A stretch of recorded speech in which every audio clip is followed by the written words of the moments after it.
Bonjour à tous. Ce matin, nous commençons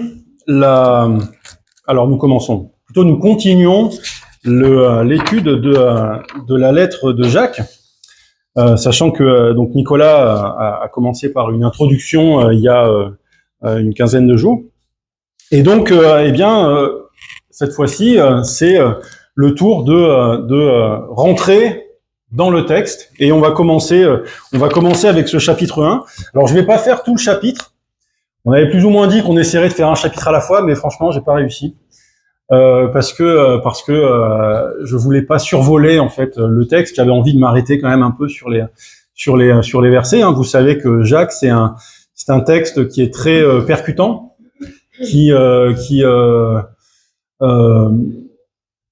j'ai envie de dire qu'il y a un côté, moi je compare, en lisant ce texte, ça m'a fait penser à un match de boxe en fait, où Jacques il tape à chaque fois très fort pour nous faire prendre conscience en fait de la réalité, quoi. Il a envie que ce dont il parle, ça devienne quelque chose de présent dans nos vies, et de pas nous laisser nous contenter finalement de belles paroles, mais que ça rentre vraiment en nous. Alors voilà, donc on va commencer, et puis je voulais quand même aussi souligner le fait que ce texte, eh bien, je trouve qu'il fait vraiment suite aux dernières prédications qu'on a eues. Gilles nous a parlé il y a 15 jours en fait du fait de mettre Dieu à l'épreuve, d'aller, c'est ça, jusqu'à solliciter finalement l'action de Dieu, et nous attendre à ce que Dieu agisse. La semaine dernière, c'était Jean-Philippe, donc qui est venu nous parler, qui nous a parlé donc de Josaphat, de ce roi qui lui aussi a mis Dieu à l'épreuve finalement, qui s'est attendu à lui quand l'épreuve est arrivée. Eh bien, il s'est tourné vers Dieu pour répondre, et Dieu l'a délivré, lui et le peuple. Et ce matin, on va continuer dans cette même idée, et là, en fait, on va parler de la mise à l'épreuve de notre foi. Et ça rejoint cette idée-là. Et on va voir que donc ce texte, Jacques va aborder en gros trois thèmes qui vont revenir tout au long de sa lettre. Il va d'abord aborder effectivement la persévérance dans l'épreuve. Il va aborder le thème de la sagesse et des pensées, et finalement de la richesse et de la pauvreté, et donc de la place qu'elle occupe dans nos vies, et tout ça finalement au prisme de la foi, et de comment ces différentes situations en fait sollicitent notre foi et la façon dont nous avons de la mettre en œuvre. Alors je vais commencer avec les quatre premiers versets de ce texte. Donc Jacques, serviteur de Dieu et du Seigneur Jésus-Christ, salue les 12 tribus dispersées du peuple de Dieu. Mes frères, quand vous passez par toutes sortes d'épreuves, considérez-vous comme heureux, car vous le savez, la mise à l'épreuve de votre foi produit l'endurance. Mais il faut que votre endurance aille jusqu'au bout de ce qu'elle peut faire, pour que vous parveniez à l'état d'adulte et soyez pleins de force, des hommes auxquels il ne manque rien. Alors, on a déjà dit que ce Jacques, c'est probablement le frère du Seigneur. Alors la datation de cette lettre, donc Nicolas nous en a parlé, elle fait débat, mais on peut déjà remarquer dans ce premier passage. Alors, ok, donc d'une part, Jacques s'adresse pas à une église en particulier, il s'adresse aux chrétiens dispersés dans le monde. Et effectivement, au début de l'histoire de l'Église, les chrétiens ont été dispersés par la persécution, et ils ont été éparpillés tout autour alors au début, évidemment, plutôt dans les pays proches d'Israël, et ensuite plus loin, tout autour de la Méditerranée. Et bien ces chrétiens en exil, c'est aussi ce que nous sommes. Nous sommes des chrétiens qui sommes dans le monde en exil, pas dans un endroit où finalement nous n'appartenons pas, parce que nous appartenons au royaume de Dieu. Et donc ce texte, je vais lire un passage dans l'épître aux Romains pour montrer en fait, donc Nicolas l'a dit aussi, que on oppose souvent Jacques et Paul. En fait, dans ce premier passage, on voit au contraire qu'il y a une vraie résonance en fait entre les deux. Et franchement, en lisant ce passage, je me suis dit que soit l'un soit l'autre avait dû lire la lettre ils avaient dû lire les lettres de l'un et de l'autre. On va lire, ça se trouve dans Romains au chapitre 5 et au verset 3. Vous allez voir que ce que Paul dit en fait, eh bien rejoint vraiment ce que la façon dont Jacques a de parler des épreuves. Donc Romains 5 verset 3. Mieux encore, nous tirons fierté même de nos détresses, car nous savons que la détresse produit la persévérance. La persévérance conduit à la victoire dans l'épreuve, et la victoire dans l'épreuve nourrit l'espérance. On voit que Jacques et Paul partent d'un paradoxe. Ils partent d'un paradoxe. Jacques nous dit, dans l'épreuve, considérez-vous comme heureux. Soyez heureux.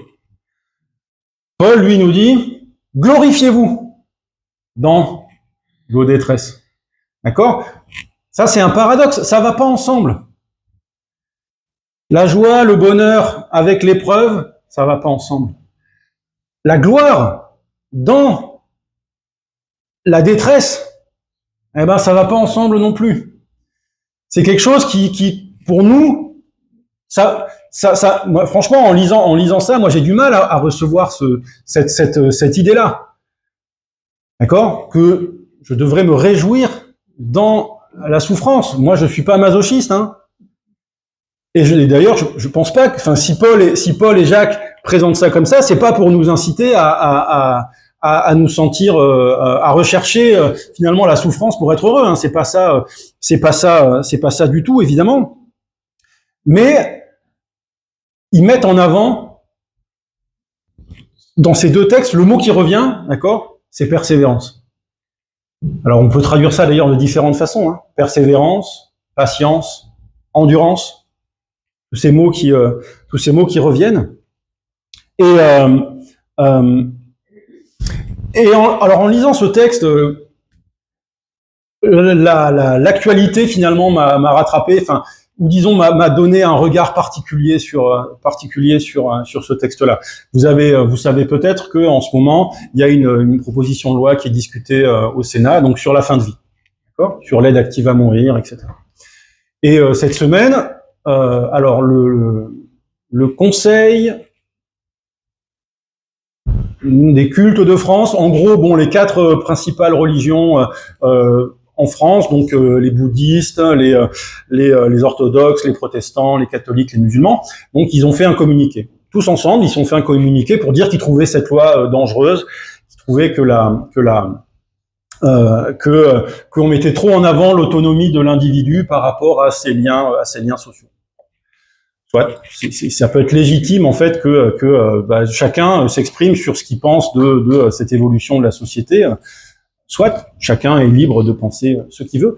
Pourtant, moi, c'est vrai que ça me rend un peu mal à l'aise d'entendre que les religions ont quelque chose à dire. J'ai du mal à trouver la pertinence en fait à cette démarche-là parce que quand je lis ce texte, je vois que ce que les religions ont à dire est bien fade. Ça n'a pas tellement de profondeur, d'impact. C'est ok, c'est des valeurs qu'on peut opposer les unes aux autres, soit. Et quand je lis ce texte, pour moi, on passe à une autre dimension. C'est une autre façon d'aborder finalement le problème, une façon que le monde n'est pas capable d'entendre. Parce que ici, Jacques nous dit, quand vous envisagez l'épreuve, et nous savons tous que, alors, je veux bien que l'enlèvement soit une possibilité qui nous permettra d'échapper à cette épreuve-là, hein, c'est sûr, bien sûr. Malgré tout, eh bien, alors, nous devons l'envisager pour nous-mêmes, et puis nous avons souvent dû y être confrontés pour eh bien ceux qui nous ont précédés, hein, nos parents, notre famille. On a été confrontés à la fin de vie, à la mort. Et ce texte nous dit, eh bien, cette épreuve que vous allez fort probablement, alors probablement, je sais même pas comment le dire maintenant. Tu m'as perturbé, Esther, avec en mettant en avant. Je veux pas nier l'attente de l'enlèvement. C'est pas ça, mais malgré tout, depuis 2000 ans, les chrétiens sont confrontés à la mort. Et donc voilà, elle est malgré tout devant nous, et on doit se préparer à cette épreuve-là et savoir comment est-ce qu'on y fait face. Donc le monde va nous proposer, bien voilà, maintenant vous avez une voie de sortie, vous pouvez, alors vous pouvez pas échapper à la mort, mais vous pouvez décider comment elle va se passer. Ok? Est-ce que et donc ce texte nous dit, oui, mais alors Jacques nous dit, eh bien cette épreuve qui est devant vous, envisagez-la avec joie, comme une occasion de mettre votre foi à l'épreuve. Ça, c'est quand même un regard qui est complètement différent de ce que le monde nous propose. Le monde nous propose plutôt d'éviter les épreuves. D'accord? Et nous-mêmes, bien sûr, hein, quand on est malade, on prend des médicaments pour être plus malade. Ça fait partie, voilà. Et si on voit, j'en sais rien, un accident qui arrive devant nous, on va essayer de l'éviter, évidemment. On cherche à éviter l'épreuve. Et pourtant, Jacques nous dit, bien voilà, ces épreuves que vous traversez, ces difficultés, envisagez-les comme une mise à l'épreuve de votre foi, comme une façon de tester votre foi, de tester sa valeur, sa réalité, de vérifier si votre volonté de vous soumettre à Dieu, si votre volonté de dépendre de Dieu, eh bien, si cette démarche-là a la force dont vous avez réellement besoin.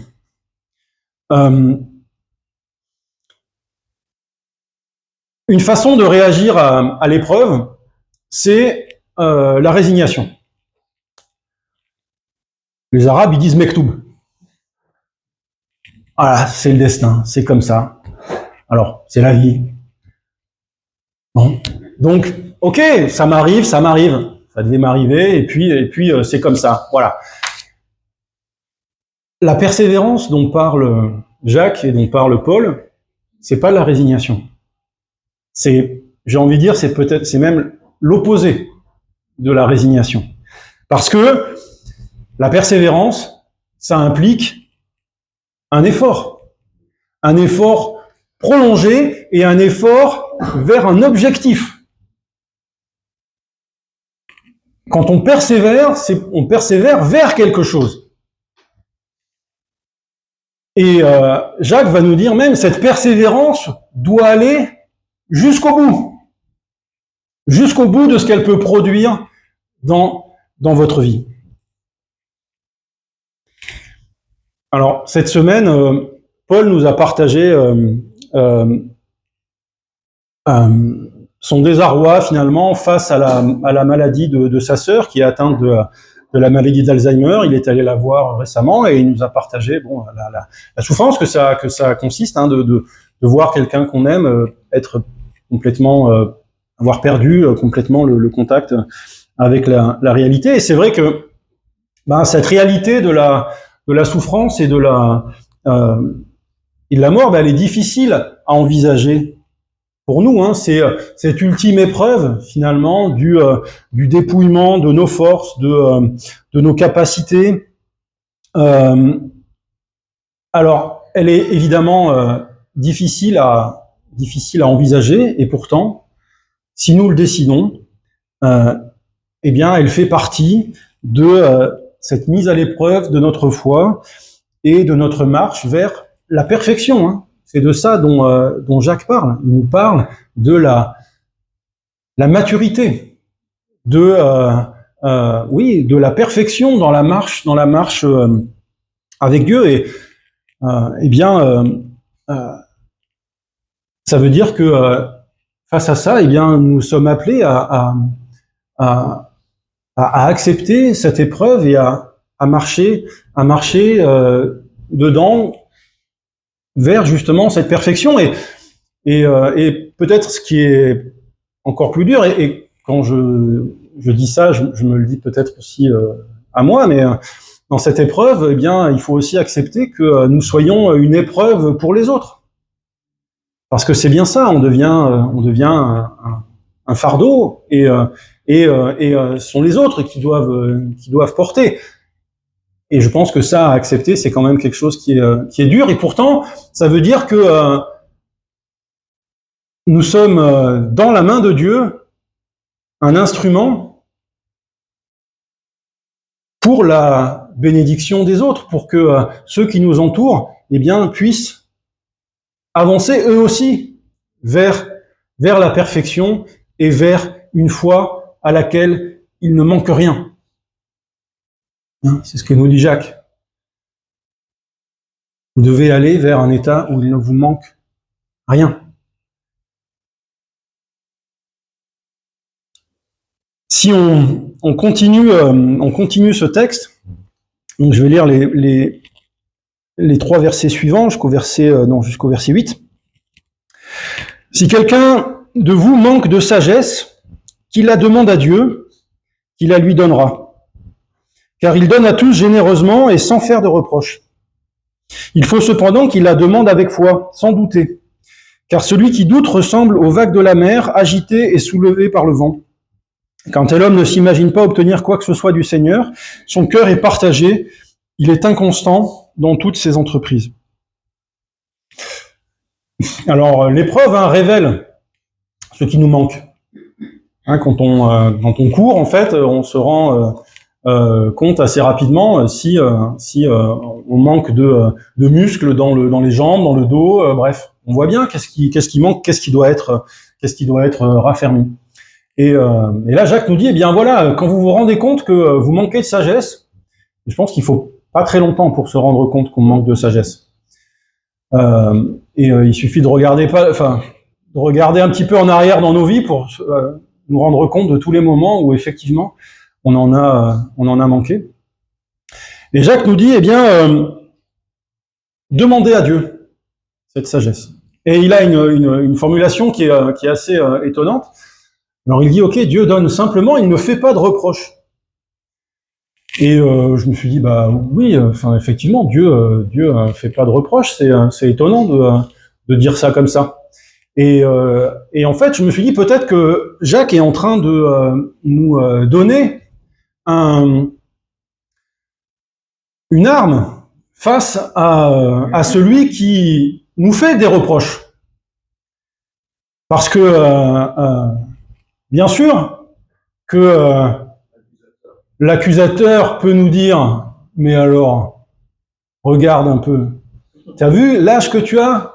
Ça fait combien de temps que tu connais le Seigneur? Et tu sais pas encore ça? Cette sagesse, mais tu vois bien que tu en manques. Tu vas vraiment te présenter devant Dieu pour en demander, alors que depuis tout ce temps, le Seigneur veut te la donner, et qu'est-ce que tu en as fait? Alors, bien sûr, on peut prendre ses reproches et se dire non, mais c'est trop tard. Là maintenant, voilà. Ça vous est peut-être déjà arrivé de discuter avec quelqu'un que vous connaissez un peu et vous n'arrivez pas à vous rappeler de son nom. Je ne sais pas si ça vous arrive. Moi, ça m'arrive de temps en temps. Voilà, donc on discute et puis au moment on se dit mince, qu'est-ce que c'est déjà son prénom? Alors on cherche, la conversation continue. Puis à un moment donné, on se dit non, c'est trop tard. Là, je peux plus lui demander comment il s'appelle. Ça fait 10 minutes qu'on parle. C'est pas possible. Si on réagit de cette façon-là avec Dieu, non, c'est trop tard. Ça fait 20 ans que je connais le Seigneur.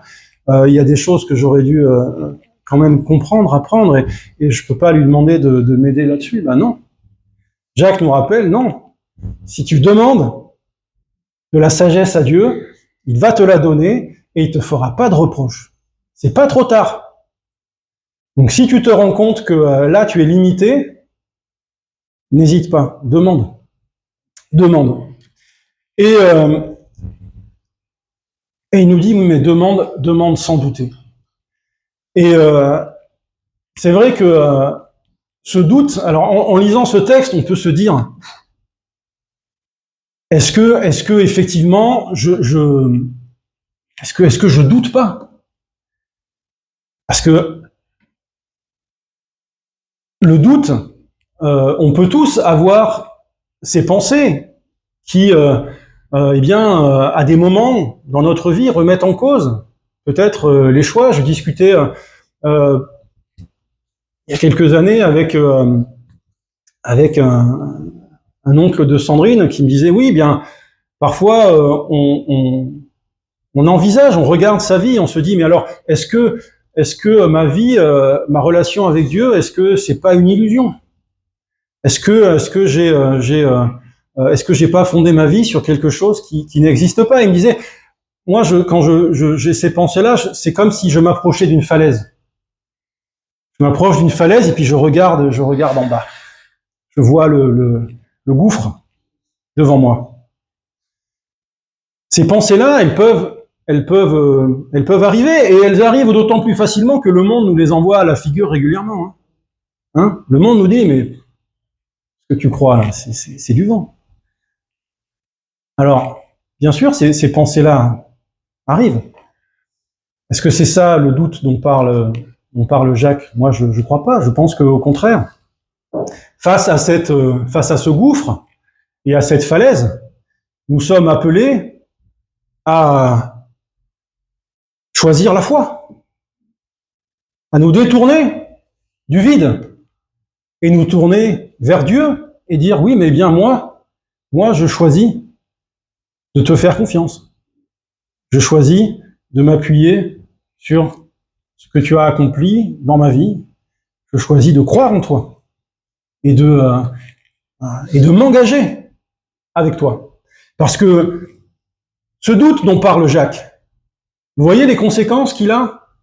Vous êtes comme des vagues ballottées par le vent qui vont à droite ou à gauche, un esprit partagé qui n'arrive pas à s'engager. Oui, je suis pas sûr. Est-ce que je peux vraiment m'appuyer sur le Seigneur, ou bien est-ce qu'il faut quand même que je prépare mes arrières? Et donc je suis entre les deux. Évidemment, moi, ce passage sur les vagues et le doute, ça m'a fait penser à Pierre, hein, qui sort du bateau pour aller à la rencontre de Jésus et qui marche sur l'eau. Et le texte nous dit, mais le vent était fort. Le vent était fort, ça veut dire qu'autour de lui, il y avait des vagues. Hein, là aussi, ça brassait.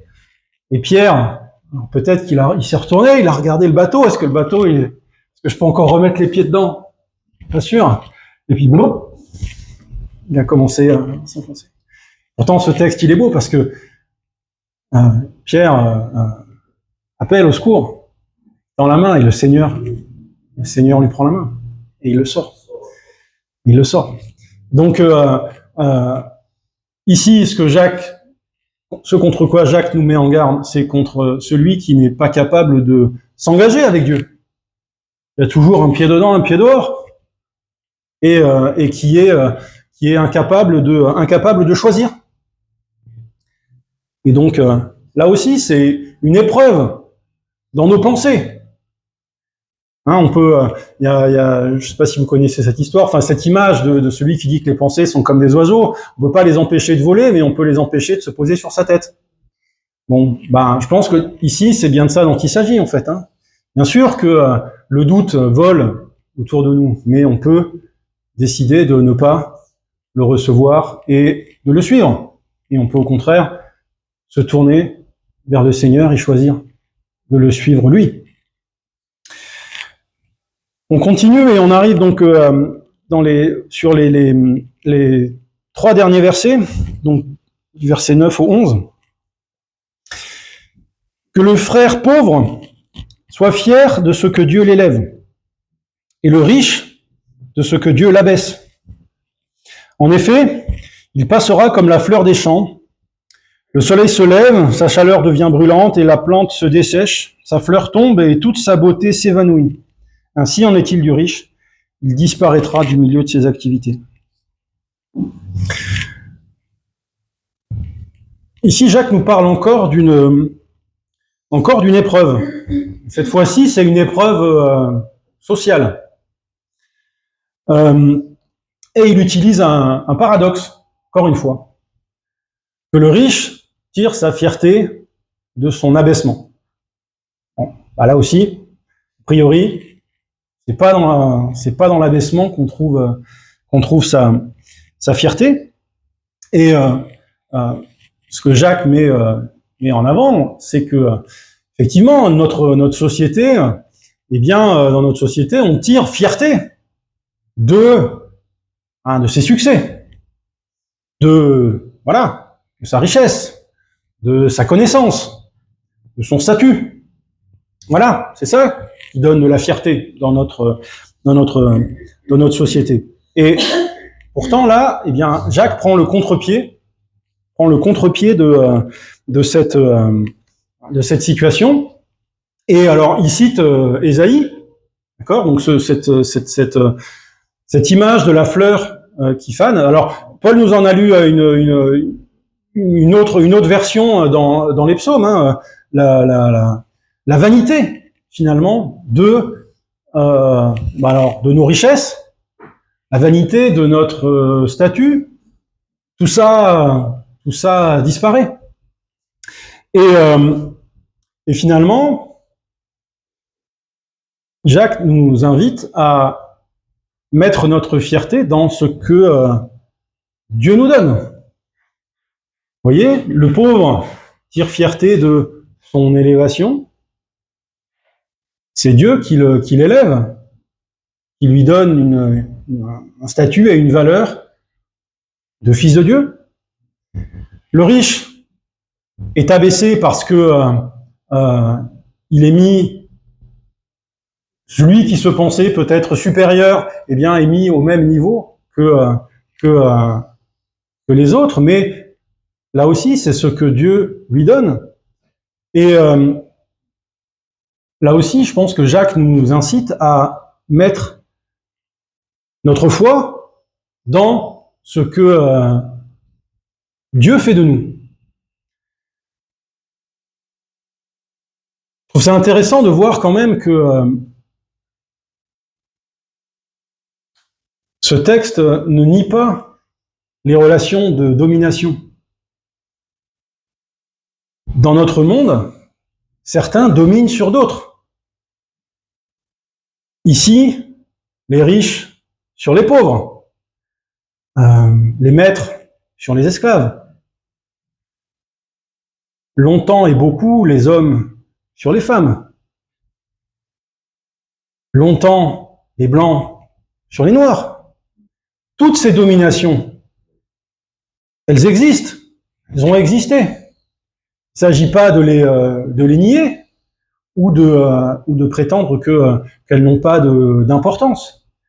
Mais là, il s'agit de regarder, au contraire, à ce renversement des dominations que le Seigneur met en œuvre en Christ.